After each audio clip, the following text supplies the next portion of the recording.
Muy buenas tardes, amigos y hermanos.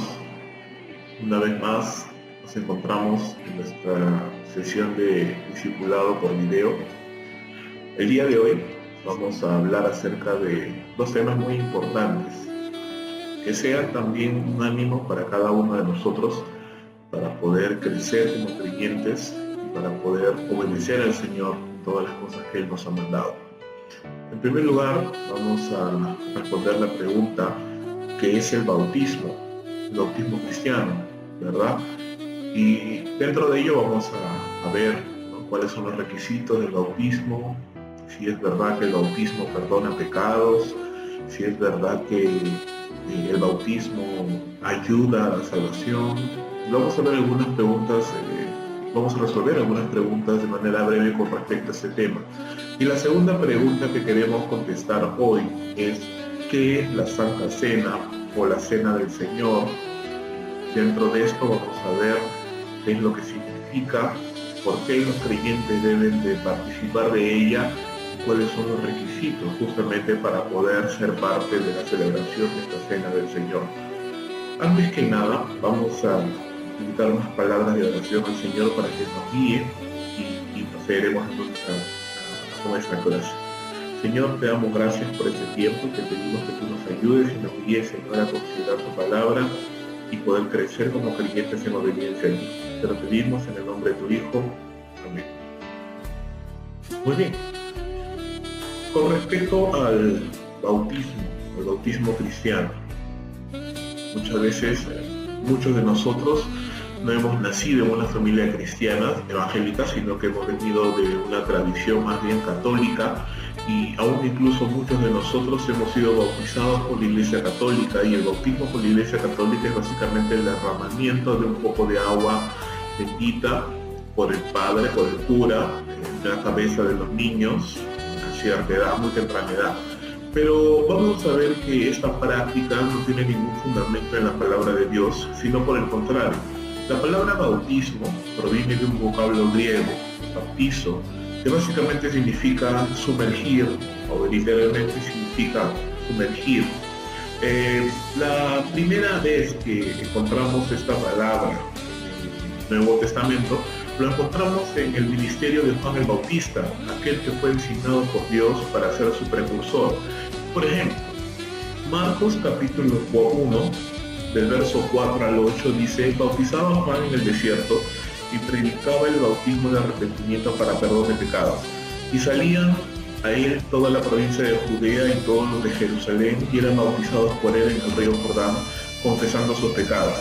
Y Juan estaba vestido de pelo de camello y tenía un cinto de cuero alrededor de sus lomos, y comía langostas y miel silvestre. Y predicaba diciendo: viene tras de mí el que es más poderoso que yo, a quien no soy digno de desatar la correa de su calzado. Yo a la verdad os he bautizado con agua, pero él os bautizará con el Espíritu Santo. El propósito del ministerio de Juan era básicamente predicar el arrepentimiento de los pecados y anunciar la venida de aquel que era más poderoso que él, el Hijo de Dios, aquel que iba a salvar al mundo de los pecados. Y la gente se bautizaba bajo el ministerio de Juan, básicamente para identificarse con ese mensaje y para hacer visible su arrepentimiento, para hacer visible el hecho de que creían en el mensaje de Juan.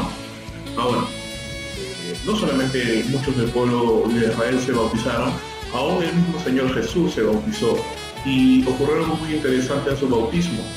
Eso está narrado en el Evangelio de Lucas, capítulo 3, y el verso 21 en adelante dice: aconteció que cuando todo el pueblo se bautizaba, también Jesús fue bautizado, y orando el cielo se abrió, y descendió el Espíritu Santo sobre él en forma corporal como paloma, y vino una voz del cielo que decía: tú eres mi Hijo amado, en ti tengo complacencia. El día en el cual el Señor Jesús se bautizó, no lo hizo para arrepentirse de sus pecados, porque él no había cometido ni cometió ningún pecado. Lo hizo básicamente para ser designado por Dios públicamente como su Hijo, para ser señalado por Juan como el Cordero de Dios que quitaba el pecado del mundo, y para cumplir los mandamientos y de la vida perfecta que él vivió, la cual luego se podría imputar a todos los creyentes. Ese día nuestro Señor Jesucristo fue señalado, fue designado, identificado como el Hijo de Dios, el Salvador de este mundo. Ahora, posteriormente, ya para el final del ministerio del Señor Jesús, allí en Galilea, cuando él estaba a punto ya de ascender a los cielos, nuestro Señor deja el encargo conocido como la Gran Comisión a sus discípulos. Y una de las cosas que la Gran Comisión decía es que nosotros tenemos que bautizar a nuevos creyentes. Mira por favor lo que dice Mateo capítulo 28, verso 19. Por tanto, id y haced discípulos a todas las naciones, bautizándoles en el nombre del Padre, del Hijo y del Espíritu Santo, enseñándoles que guarden todas las cosas que os he mandado, y aquí que yo estoy con vosotros todos los días hasta el fin del mundo. No solamente es evangelizar, sino es hacer discípulos, y parte de el hacer discípulos es bautizarles de la manera bíblica, y eso significa una simbología muy poderosa. No solamente es un testimonio público de nuestra fe, sino también es la identificación con la vida, la muerte y la resurrección de Jesús. Me explico. Cuando un creyente es bautizado de la manera bíblica, ese creyente tiene que ser sumergido en agua completamente y luego salir del agua. Es una simbología, así como Jesús fue muerto y sepultado y luego se levantó para vivir por medio de la resurrección, así también el creyente muere el pecado y se levanta para vivir una vida nueva. Esto lo vemos claramente en la enseñanza de Pablo en Romanos capítulo 6, verso 1. ¿Qué pues diremos? ¿Perseveraremos en el pecado para que la gracia abunde? En ninguna manera. Porque los que hemos muerto al pecado, ¿cómo viviremos en él? ¿O no sabéis que todos los que hemos sido bautizados en Cristo Jesús hemos sido bautizados en su muerte? Porque somos sepultados juntamente con él para muerte por el bautismo, a fin de que como Cristo resucitó de los muertos para la gloria del Padre, así también nosotros andemos en vida nueva. Porque si fuimos plantados juntamente con él en la semejanza de su muerte, así también lo seremos en la de su resurrección. Sabiendo esto, que nuestro viejo hombre fue crucificado juntamente con él, para que el cuerpo de pecado sea destruido, a fin de que no sirvamos más al pecado. Lo que está diciendo claramente Pablo es de que si somos bautizados, es porque estamos dando testimonio público de que hemos renacido a una vida nueva. Ya no a la vida de pecado que vivíamos cuando estábamos esclavos del pecado y condenados al infierno, sino ahora una vida de santidad, una vida de amor, una vida de paz, una vida de gozo que corresponde a un hijo creyente de Dios. ¿Qué más podemos decir del bautismo? El bautismo es un símbolo de una realidad que ya ha sucedido. El bautismo no salva, el bautismo no convierte a las personas, pero sí el bautismo es un símbolo de lo que ya ha sucedido en mí. Claramente podemos ver entonces que el bautismo no es un requisito para la salvación, sino es una ordenanza del Señor, un recordatorio y un testimonio público de lo que realmente ha sucedido en la vida de cada uno de los que hemos creído en el Señor. Por ejemplo, muchas personas piensan, cuando miran la predicación, la primera predicación de Pedro, en Hechos capítulo 2, verso 38, donde Pedro dice: arrepentidos y bautícense para perdón de los pecados, piensan que la Biblia enseña que el bautismo es un requisito para la salvación. Pero si eso fuera así, entonces encontraríamos el mandato de arrepentirnos y bautizarnos en cada predicación de los apóstoles, y vemos allí nomás el siguiente sermón que Pedro predica, Hechos capítulo 3, verso 19, Pedro dice: arrepentíos y convertíos, y no menciona absolutamente para nada el bautismo, así como tampoco no lo menciona Pablo, ni no lo menciona ningún otro de los apóstoles o servidores del Señor. Otro argumento que podríamos considerar es aquel hombre que murió crucificado, aquel ladrón que murió crucificado al lado del Señor Jesús. Recuerden que habían dos ladrones, uno a cada lado del Señor. Uno de ellos se burlaba de él y el otro le decía que era digno del castigo que ellos estaban sufriendo, pero Jesús era inocente. Y este hombre le dijo a Jesús: Señor, acuérdate de mí cuando estés en tu reino. Jesús le respondió, y eso lo podemos ver en Lucas capítulo 23, verso 39, ciertamente te digo que hoy estarás conmigo en el paraíso, le dijo el Señor Jesús a este hombre. Entonces, ¿qué le estaba diciendo el Señor? Estaba diciendo que ese hombre era salvo en ese momento. Había sido salvado por la misericordia de Dios. Pregunta: ¿ese hombre fue bautizado? No tuvo la oportunidad, no tuvo el tiempo para ser bautizado. Sin embargo, pudo recibir esa maravillosa salvación por la gracia de Dios. Segundo aspecto que tenemos que tener en cuenta es que todos los creyentes deben de bautizarse después de su conversión a Cristo. El libro de los Hechos nos menciona que después de la predicación de Pedro, en Hechos capítulo 2, verso 41, todos aquellos que creyeron en el Señor inmediatamente se bautizaron. La práctica que tenemos hoy en las iglesias cristianas evangélicas es que todo nuevo creyente debe ser discipulado, y una vez que es discipulado y termina su discipulado es bautizado, por lo cual no realmente pasa mucho tiempo desde su conversión hasta que termine el discipulado, asumiendo, claro está, que ese nuevo creyente empieza su discipulado y se mantiene fiel durante sus clases. Entonces estamos hablando de que después de la conversión, aproximadamente a los 3 o 4 meses, esa persona se está bautizando. Y esa es una buena práctica y una buena costumbre que las iglesias hemos asumido para asegurarnos de que la persona que se está bautizando realmente es consciente de lo que está haciendo. Tercer punto que también queremos ver con respecto al bautismo es de que el único requisito para ser bautizado realmente es tener fe en el Señor Jesús. Eso lo podemos ver en el relato de Felipe y el etíope, en Hechos capítulo 8, verso 35, donde podemos ver que este hombre es usado por Dios para predicar el evangelio a un etíope y bautizarle instantáneamente. Mira por favor lo que dice el relato bíblico. Hechos capítulo 8, verso 35. Entonces Felipe, abriendo su boca y comenzando desde esta escritura, le anunció el evangelio de Jesús. Y yendo por el camino llegaron a cierta agua, y dijo el eunuco: aquí hay agua, ¿qué impide que yo sea bautizado? Felipe le dijo: si crees de todo corazón, bien puedes. Y respondiendo dijo: creo que Jesucristo es el Hijo de Dios. Y mandó parar el carro y descendieron ambos al agua, Felipe y el eunuco, y le bautizó. ¿Ves? El único requisito es, si crees, entonces puedes bautizar. Otro punto importante también es que las iglesias cristianas evangélicas no practicamos el bautismo de niños, justamente porque la enseñanza bíblica nos enseña, nos dice, valga la redundancia, que una persona para bautizarse tiene que ser creyente, tiene que haber entendido el mensaje del evangelio y haber creído en él. Un niño de 3, 4 años, pues probablemente aún no tiene la capacidad de poder entender el evangelio. Por eso que el bautismo de infantes, el bautismo de niños, es una práctica no bíblica.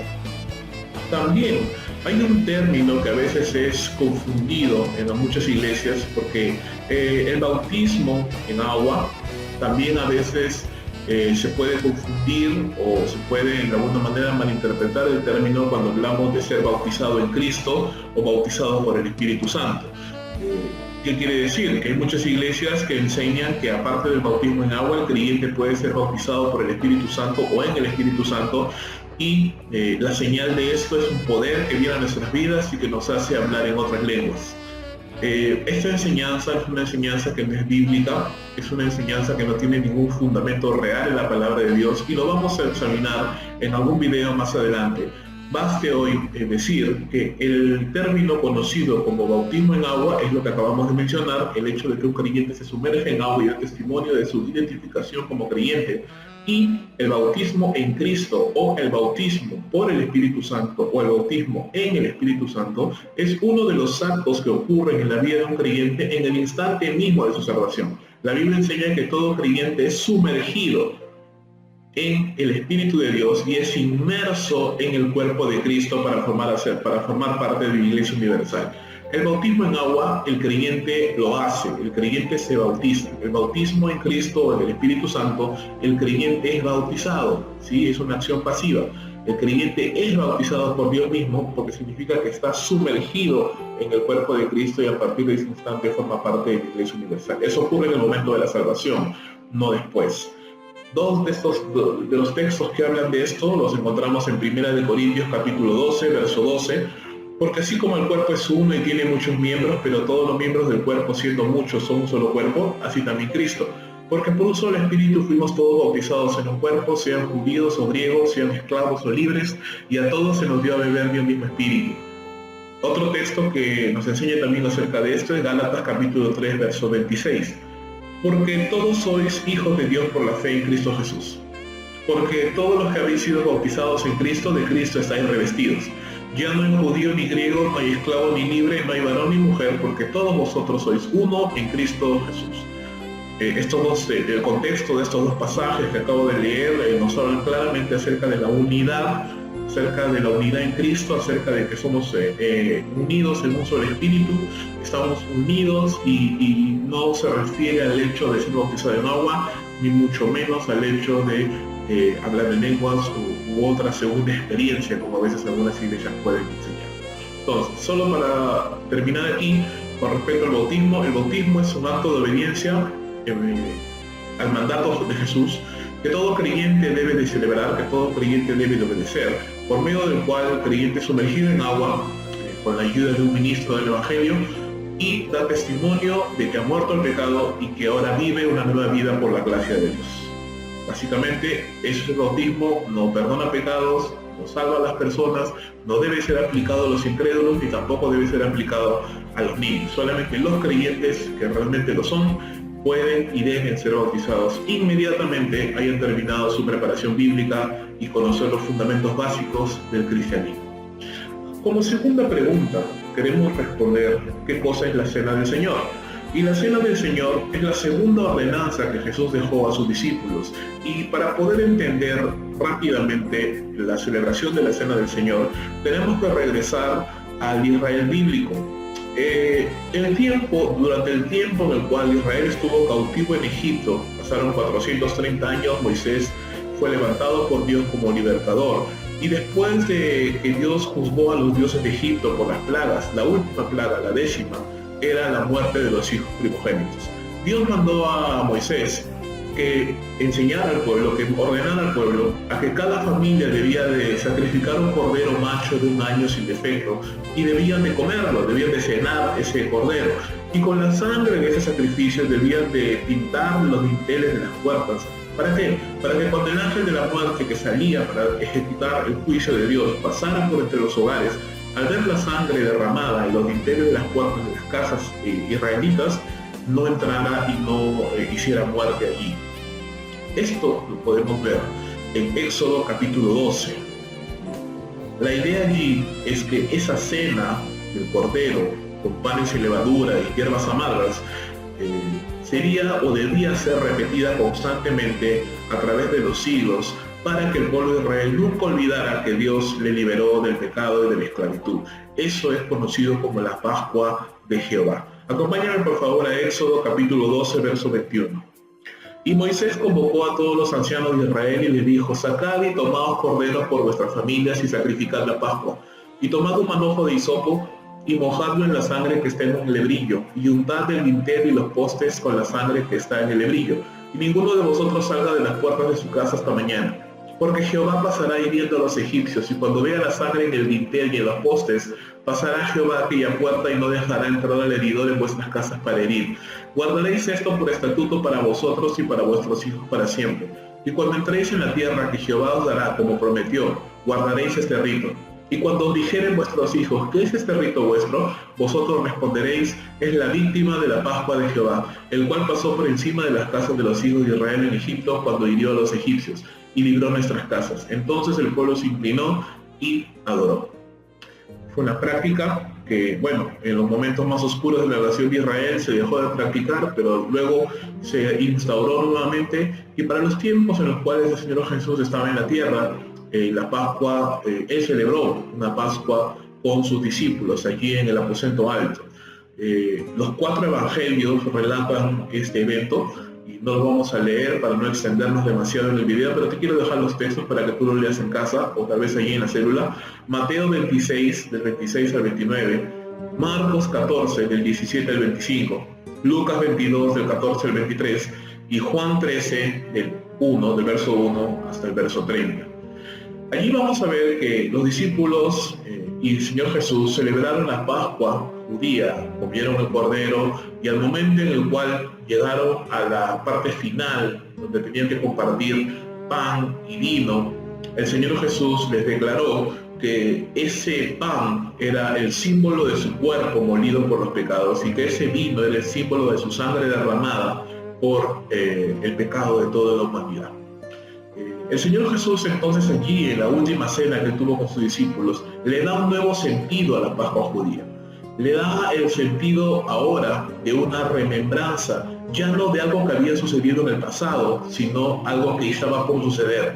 Ya no el sacrificio de un pequeño animalito que iba a salvar a una sola familia, sino el recordatorio del Cordero de Dios inmolado para salvar a toda la humanidad. Qué maravilloso modelo, qué maravilloso ejemplo, símbolo es este de la cena, de la última cena del Señor con sus discípulos, lo cual luego pasaría a conocerse como la cena del Señor. Ahora, a partir del sacrificio del Señor Jesús, la Pascua judía pierde su significación original y pasa a ser, como vuelvo a repetir, lo que se conoce como la Cena del Señor. Mira lo que dice por favor Pablo en 1 Corintios capítulo 5, verso 7. Limpiaos pues de la vieja levadura para que seáis nueva masa, sin levadura como sois, porque vuestra Pascua, que es Cristo, ya fue sacrificada por vosotros. Así que celebremos la fiesta, no con la vieja levadura, ni con la levadura de malicia y de maldad, sino con panes y levadura de sinceridad y de verdad. Cristo inauguró una nueva etapa. Cristo es el Cordero definitivo, el que fue sacrificado una sola vez y para siempre para perdonar los pecados de toda la humanidad. Ya no es necesario volver a ofrecer sacrificios, ni corderos, ni celebrar la Pascua judía en ese sentido antiguo, sino ahora, dice el Señor, tenemos que celebrarlo entendiendo que la Pascua ya fue sacrificada una sola vez y para siempre, y ahora como un símbolo de lo que es su muerte y su resurrección. Esto lo enseña el apóstol Pablo en 1 Corintios capítulo 11, verso 23. Porque yo recibí del Señor lo que también os he enseñado, que el Señor Jesús, la noche que fue entregado, tomó pan y habiendo dado gracias lo partió y dijo: tomad, comed, esto es mi cuerpo que por vosotros es partido, haced esto en memoria de mí. Asimismo tomó también la copa después de haber cenado, diciendo: esta copa es mi copa, mi sangre, haced esto todas las veces que la bebiereis. Así pues, todas las veces que comiereis ese pan y bebiereis esta copa, la muerte del Señor anunciáis hasta que Él venga. Esto significa, ya ahora lo tenemos más claro por la enseñanza de Pablo, que los creyentes ya no celebramos la Pascua judía, sino celebramos la Cena del Señor. Ya no sacrificamos un cordero ni comemos un cordero, porque el cordero ya fue sacrificado una vez, pero sí nos quedamos con los elementos del pan y el vino, porque son los símbolos del cuerpo del Señor y de la sangre del Señor. No son el cuerpo ni la sangre, son símbolos, recordatorios, nada más. Y lo hacemos, dice, porque recordamos lo que Cristo hizo con nosotros, esa es una mirada al pasado, y anunciamos que su muerte y su resurrección y que Él vuelve por segunda vez, esa es una mirada al futuro. Eso significa entonces que todos los creyentes deben regularmente, y aquí no hay una ordenanza específica, la Biblia nos enseña cada cuánto tiempo debemos hacerlo, pero debemos hacerlo periódicamente, dice, celebrar justamente la Cena del Señor, donde los creyentes nos juntamos en la iglesia, participamos del pan y del vino y tenemos un tiempo de comunión espiritual con el Señor y entre cada uno de nosotros. Ahora, aún así hay algunas consideraciones que se deben de tener en cuenta. En primer lugar, el creyente debe encontrarse preparado para poder participar de la Cena del Señor de una manera digna. Mira lo que dice por favor la Escritura. 1 Corintios 11, verso 27. De manera que cualquiera que comiere pan o bebiere esta copa del Señor indignamente, será culpado del cuerpo y de la sangre del Señor. Por lo tanto, pruébese cada uno a sí mismo y coma así del pan y beba de la copa. Porque el que bebe y come indignamente sin discernir el cuerpo del Señor, juicio come y bebe para sí. Por lo cual hay muchos enfermos y debilitados entre vosotros y muchos duermen. Si pues nos examináramos a nosotros mismos, no seríamos juzgados, mas siendo juzgados somos castigados por el Señor para que no seamos condenados con el mundo. Claramente dice la Escritura, y el creyente debe de participar de una manera digna, es decir, no debe de encontrarse en pecado, no debe de vivir una vida de pecado, ni de desobediencia, ni de irreverencia, sino que el creyente debe de participar de una manera digna. ¿Por qué? Porque si no participamos de una manera digna, entonces podemos ser disciplinados por el Señor con debilidad, con enfermedad y aún con muerte. Al hacer esto no nos está diciendo que tomar la Cena del Señor indignamente nos va a hacer perder la salvación. El creyente no pierde la salvación, pero sí dice la Escritura que somos castigados por el Señor, somos disciplinados por nuestro Padre para no ser condenados con el mundo. Eso también implica, no lo dice directamente, pero lo implica que ningún incrédulo debe participar de la Cena del Señor. Solamente participan de la Cena del Señor los creyentes. Y cada creyente, antes de participar de la cena, debe examinarse a sí mismo, debe examinar su corazón para poder participar participar de la cena de una manera digna. Eso significa entonces que la cena del Señor es un buen termómetro de nuestra vida espiritual. Un creyente que durante mucho tiempo no desea participar de la cena del Señor, lo único que está haciendo es dar evidencia de que su conciencia le acusa de que no está viviendo correctamente delante del Señor. Así que la cena del Señor es un buen termómetro para nosotros medir cómo estamos andando delante de Dios. Si nuestra conciencia no nos acusa, si estamos caminando bien delante del Señor, podemos y debemos participar de la cena del Señor. Entonces, hermanos, a modo ya de conclusión final, el bautismo y la cena del Señor son dos ordenanzas, son dos mandatos que el Señor Jesús ha dado a cada uno de nosotros los creyentes y debemos de participar. Los creyentes debemos de bautizarnos lo más pronto posible después de nuestra conversión para dar testimonio público de nuestra fe y al hacerlo invitar a nuestros parientes y amigos y decirles: mira, voy a bautizarme, soy un creyente de Jesús, ahora soy un discípulo de Cristo. Y todos los creyentes debemos constantemente estar participando de la cena del Señor en nuestra iglesia local. Yo les animo, hermanos, de las células que aún están participando de su discipulado, que aún están entrenándose en las verdades básicas, perseveren. Les animo para que de aquí a poco tiempo ya vamos a tener un bautismo general en un lugar muy bonito, así que yo les animo para que puedan perseverar en su discipulado, para que terminen su discipulado, para ese día tener una fiesta espiritual donde podamos bautizar a muchos creyentes, donde el nombre de Dios sea glorificado y así ustedes puedan ser parte, miembros de la iglesia local y poder participar todos juntos de la cena del Señor, dándole gloria a Dios, agradeciéndole porque Él murió por nosotros y anunciando que Él vuelve por segunda vez. Hermanos, espero que esta lección, aunque corta, haya sido de mucha bendición para sus vidas. Les animo a que sigamos perseverando en las células. Ánimo, hermanos, sigamos sirviendo al Señor, sigamos predicando la palabra de Dios, sigamos anunciando a todos que Cristo vuelve. Que Dios les bendiga.